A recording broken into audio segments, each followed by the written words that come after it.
এখন তো বিয়ের মরশুম, সবাই বিয়ে করে ফেলছে, আরে বাবা আমি বিয়েটা করব কবে। যাই হোক, আর এই বিয়ের মরশুমে আমার একটা বান্ধবীর বিয়ে আসছে, তো ফ্লিপকার্টে আমি কিছু নেব না তাই কখনো হয়, তাতে আবার আমার বান্ধবীর বিয়ে, বেস্ট ফ্রেন্ড।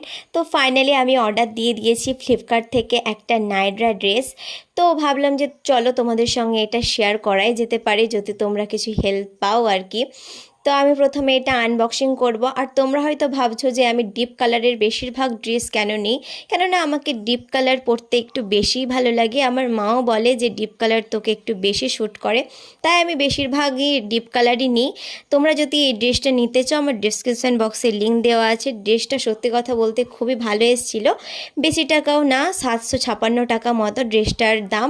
আর ওড়নাটা খুবই সফট এসেছিলো, তোমরা দেখেই বুঝতে পারছো পুরো সুতোর। আর পায়জামাটা দেখে নাও, পায়জামাটা খুবই সুন্দর এসেছিলো, আমাকে খুবই ভালো লেগেছে আর